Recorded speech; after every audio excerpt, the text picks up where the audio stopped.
Добрый вечер. В эфире новости Осетии. В студии Намазаева. И прямо сейчас расскажем о главных событиях этого дня.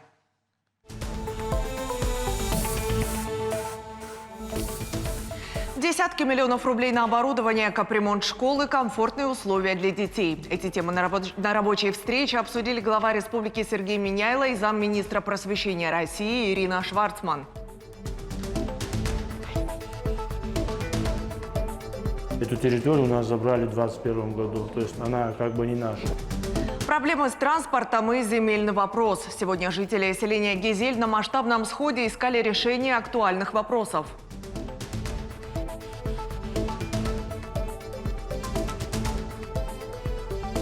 Сейчас у меня, наоборот, больше стало акростихов, чем обычных стихов. Что общего между точной наукой и поэзией? Математик Роза Дзигасова, отдавшая профессии полвека, увлеклась созданием стихов-загадок. Пишет на русском и осетинском языках. В эфире расскажем о разностороннем педагоге.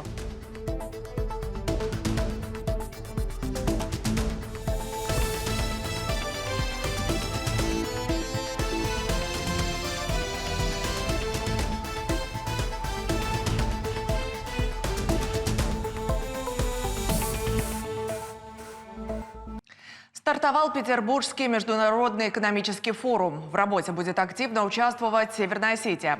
Сегодня наша делегация во главе с Сергеем Миняйло вылетела в северную столицу. Как отметил руководитель региона, впереди насыщенные дни. Подписание соглашений, деловые встречи, интервью и, конечно, пленарное заседание с Владимиром Путиным. Сергей Миняйло провел рабочую встречу с заместителем министра просвещения России Ириной Шварцман. Стороны рассмотрели перспективы развития образования. Особо отмечено внимание, которое уделяют поддержке педагогических кадров. По инициативе главы республики введены разные виды материальной помощи. С помощью федеральных средств в регионе планируют создать комфортные условия для обучения. В республике также оснащают учебные заведения современным оборудованием, создают технопарки, специализированные классы и центры подготовки к ЕГЭ. Хочу выразить огромную благодарность за реализацию национального проекта образования. То, что вы вместе сделали, но это огромная победа, это огромный успех. То, как вы реализовали программу капитального ремонта школ, то, как вы вошли с таким же боем в программу по капитальным ремонтам детских садов, среднего профессионального образования учреждений, это, конечно, не может не восхищать. И проехавшись по республике, понимаю, что некоторые школы после капитального ремонта невозможно отличить от новых школ.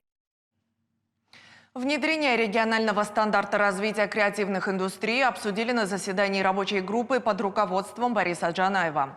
Исполняющий обязанности гендиректора фонда Эльбрус Дзабиев рассказал о текущей работе и перспективах организации, которая должна стать ключевым драйвером творческого потенциала региона. Следующий этап – принятия на республиканском уровне нормативно-правовой базы. Минэкономразвития в Центре «Мой бизнес» должно создать отдельный сектор по этому направлению. Развитие сферы креативных индустрий на территории республики не первый год. Мы этим уже занимаемся. Хочу напомнить, что в прошлом году у нас прошел форум. Довольно-таки масштабное мероприятие, важное мероприятие. Были обсуждены многие вопросы, ну и также приняты были решения. Позиции на федеральном уровне у нас неплохие. Соответственно, работа ведется в этом направлении. Тогда поговорим о текущем статусе, ну и также о предстоящих наших планах для проведения такого же масштабного форума. Жители Гизели на сходе обсудили насущные проблемы. Первая – общественный транспорт. Сельчане отмечают, несмотря на острую потребность, новый муниципальный автобус бывает полупустым. Причин несколько. Ограниченный маршрут, он проходит всего по 2 центральным улицам. Продолжительные интервалы движения и переполненность в часы пик. Большинство пассажиров сейчас пользуются частными маршрутками, которые дороже, но курсируют чаще. Еще один вопрос – перегруженность улицы Пролетарской. Она связывает станицу Архонскую, Гизель и Кобань. Особенно беспокоят большегрузы, вынуждены использовать этот участок как транзитный путь. Люди надеются, что после строительства объездной дороги проблема решится. Речь также шла о судьбе земель, ранее принадлежавших Гизеле, а ныне находящихся в ведении Владикавказа. Выдвинуто конкретное предложение – вернуть земли селу. А вместо возможной в будущем хаотичной застройки разместить там город-спутник Долина Симт. Глава Гизели подробно изложил перспективы такого сценария. Это комплексное развитие территории, создание современной инфраструктуры, новые рабочие места и ряд других преимуществ. Жители провели открытое голосование. Абсолютное большинство выступили «за». А на имя Сергея Миняйла написали обращение с просьбой поддержать инициативу. Подписи под документом поставили больше 170 человек.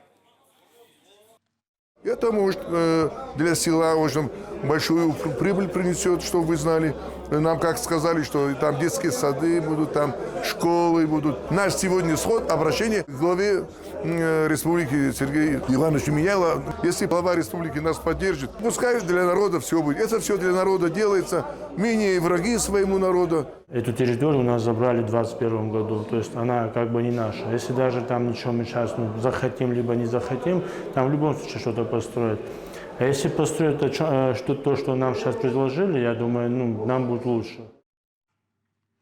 75 метров аварийных сетей заменит водоканал на улице Шота-Руставели. На участке от Тургеневской до Калоева вместо изношенной трубы теперь будет новая полиэтиленовая, которая прослужит больше 50 лет. Отметим, предприятие согласовало работы с администрацией Владикавказа. Как только все будет готово, дорожная служба заменит асфальт. В ближайшие дни синоптики предсказывают ухудшение погоды. Обычно в июне среднемесячная температура воздуха составляет около 19 градусов в предгорьях и 22 градуса в степных районах. В этом году, по прогнозу Ростовского гидрометцентра, показатели ожидаются около нормы или чуть выше. Теплые и сухие дни будут сменяться прохладными и дождливыми, с ливнями, грозами, шквалистым ветром и даже градом. В ближайшие 3 дня на погоду по территории нашей республики большое влияние будет иметь область повышенного давления, то есть антициклон, который располагается над районами Черного моря, Крыма. Вследствие этого на ближайшие 3 дня, 18-20 июня, будет ожидаться облачная с прояснениями погода. 18 июня еще пройдут местами кратковременные дожди, возможно, с грозами, а вот уже на последующие сутки без существенных осадков. В Североосетинском студенческом корпусе спасателей настоятельно рекомендуют быть осторожнее. Во время сильного ветра не стоять и не парковать автомобили рядом с линиями электропередачи, деревьями и слабо укрепленными конструкциями. В грозу отключать телефоны и электроприборы. Напомним, в волонтерском центре ГМИ всем желающим проводят курсы оказания первой помощи. В случае, если вы стали условным очевидцем происшествия и нашли пострадавших, то в первую очередь необходимо определить их состояние и вызвать скорую помощь. И уже исходя из их состояния оказывать им первую помощь по алгоритму оказания первой помощи. Но опять-таки ее оказывать можно только в том случае, если обладаешь навыками оказания первой помощи и проходил подготовку определенную. 16 июня стартовали резервные дни ЕГЭ. Ребята уже сдали физику, географию, обществознание, литературу и русский язык. Результаты станут известны до 29 июня. Подача документов в российские вузы в рамках приемной кампании начнется 20 июня и продлится до 12 августа. Напомним, резервные дни предназначены для выпускников прошлых лет и тех, кто не смог пройти основной экзамен по уважительным причинам. Это болезни и другие форс-мажорные обстоятельства. Документальный фильм нашей коллеги Инны Макеевой «Обратно в Кони» представили на международном телекинофоруме «Новая реальность». Картина о жизни Анжелы Токаевой и ее большой семьи в почти заброшенном высокогорном селе. Там они ведут хозяйство, держат гостевой дом и делают национальный осетинский сыр. А сама хозяйка проводит целые мастер-классы по приготовлению пирогов. Новая реальность – это конкурс среди журналистов России и зарубежья. В Нижнем Новгороде участники высоко оценили работу. А кто стал победителем, мы узнаем уже завтра. Фильм «Обратно в коне» мы снимали летом 2024 года. На экране он вышел в феврале этого года. Мы снимали несколько дней, потому что, к сожалению, не всегда погода была на нашей стороне. Шел дождь, солнце заходило за тучи. Мы уезжали, приезжали, связывались с героиней, узнавали, какая погода на тот момент была в коне. Но здесь большая все-таки заслуга нашего оператора, это Александр Левченко, потому что визуальная составляющая это, наверное, на первом месте в любом фильме. И как отметили многие участники форума, что операторская работа была на высочайшем уровне. Своей профессии она отдала почти полвека. Но помимо математики, сердце Розы Дегасовой покорила поэзия. Относительно недавно педагог освоила сложное искусство акростихов. На русском и осетинском языках ее произведения посвящены земле, людям и свету знаний, которые Роза несет десятилетиями. Слово Лейсан Диардица. Акростихия – это когда первые буквы каждой строчки составляют определенное слово. Искусство довольно сложное. Преподаватель математики Роза Дегасова овладела им сравнительно недавно. Все свои произведения она создает на русском и осетинском языках. Почему-то мне понравились вот эти акростихи. Я сейчас, как первые я написала про Ставдорт, про свое селение. И всем понравилось, здесь даже и прослезились за это стихотворение. Потом так больше, и сейчас у меня, наоборот, больше стало акростихов, чем обычных стихов. Жизнь Розы Дегасовой – это символ преданности и любви к математике. Царицу наук она преподает почти полвека и ни разу не пожалела о выборе профессии. Десятилетиями Роза Романовна вкладывает все терпение и душу в своих студентов. Если бы я заново выбирала профессию, я бы тоже выбрала эту же профессию. Почему? Потому что я люблю детей, они меня понимают, видимо, я их тоже понимаю, поэтому... Роза Дегасова родилась в селении Ставдурт. Именно оттуда ее направили учиться на педагога по математике, поскольку своих учителей тогда не хватало. И вот они почему-то возлагали на меня надежды, что я выучусь и вернусь в село и буду работать там. Но получилось, как получилось. И с 80-го года я уже в Ордоне. Едва ли не с рождения к ней обращались по отчеству. Все потому, что в годик из разложенных на коврике предметов девочка выбрала чернила и перо. Родители изначально замечали в ней творческий потенциал, но свой первый стих Роза написала при трагических обстоятельствах. После потери отца я начала писать. Но это было как бы уже... Да, это было 2004 год, но потом это все как бы забылось. Я написала несколько стихотворений про своего отца, но потом к этому я не возвращалась. Трепетом описывает природу Северной Осетии, с восхищением рассказывает о великих людях, родившихся на этой земле. Немало стихов Роза посвятила и ученикам. Живая легенда колледжа, которая сумела уместить в себе любовь к точным наукам и искусству. Лейсан Диардица, Алан Суанов, Георгий Такоев. Новости Осетии. В оздоровительном лагере «Звездочка» стартовала вторая этнокультурная смена Иры Фидан. Около 40 детей от 10 до 15 лет в течение 18 дней будут глубже познавать мир осетинского языка и традиций. Ребятам проведут порядка 25 творческих мастер-классов по краеведению, лингвистике, мультипликации, хореографии, истории и обычаям родного края, а также выездные экскурсии. Они пообщаются с лучшими учителями и деятелями искусств. Иры Фидан проходят в рамках комплексной программы «Время твоих возможностей». Проект стал лауреатом всероссийского конкурса «Движение первых». Визуальный предприниматель Тубоева Надежда Тарзановна победила в конкурсе.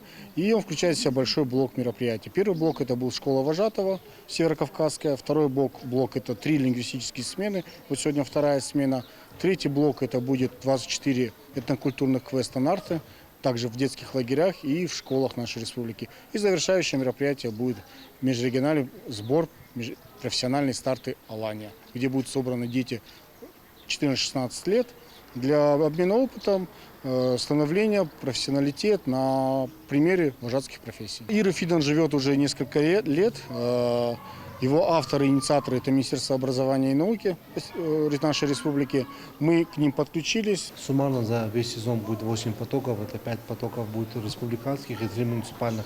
Суммарно 280 детей посетят наш лагерь. В приоритете у нас стоят это дети участников ВСВО, дети из малоимущих семей. Знаменитый московский театр на Трубной впервые прибыл в Северную Осетию с гастролями. Труппа представит 5 спектаклей. «Безумно влюбленный», «Однажды», «Чужой ребенок», «Семейный шкаф и его обитатели», «Тетка Чарлея».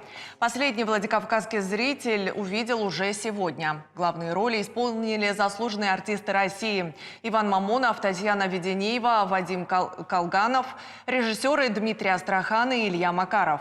Любовная коллизия – это сквозная тема в репертуаре театра на Трубной. Вместе с тем коллектив, по словам художественного руководителя, делает упор на хорошую драматургию и новаторство. Современная драматургия, она, в общем, страдает. Хорошо, когда все вместе есть. И слово гениальное автора, и сюжет. Поэтому мы решили расширить наши рамки, и поэтому привезли к вам много спектаклей, и вы повидите афишу, там и «Тетка Чарлея», и «Безумные влюбленные», и «Чужой ребенок». Только хороший, большой драматург, автор, дает артисту возможность серьезного роста. Потому что когда есть драматургия, артист растет в драматургии, режиссер растет в драматургии. Поскольку я снималась в этом фильме, то, конечно, у зрителей фильма «Здравствуйте, а ваш тетя» первые минут 5 всегда есть ассоциация к фильму. И многие пытаются сравнивать. Но потом буквально 5-10 минут эта ассоциация уходит напрочь. Я однажды случайно на афише наткнулась на комментарии просто публики. А сейчас современная публика очень реагирует на то, что пишут, какие пишут отзывы. И вот эти отзывы, которые говорят: ну, Мамонов – это что-то. Закон о недропользовании в Северной Осетии обсудили за круглым столом в СК ГМИ. Его провел председатель парламента Таймураз Тускаев. В республике действует 76 лицензий на право пользования участками недр местного значения, содержащими полезные ископаемые. И еще 133 лицензии на право пользования недрами для добычи подземных пресных вод объемом до 500 кубических метров в сутки. Недропользование – важная отрасль экономики. Добываемое сырье используется в промышленности и приносит значительный доход государству. По словам специалистов, важно обеспечить его рациональное и безопасное использование. Корректная информация о состоянии природных ресурсов, их объеме, себестоимости добычи, качестве является ключевым фактором нашего развития. И в рамках сегодняшнего обсуждения мы должны подумать, возможно, о формировании программ, нацеленных на аудит и исследование, геологическую разведку, то есть сбор полной информации о тех ресурсах, которые в нашей республике имеются. Это была вся информация к данному часу. Спасибо за внимание. Всего доброго.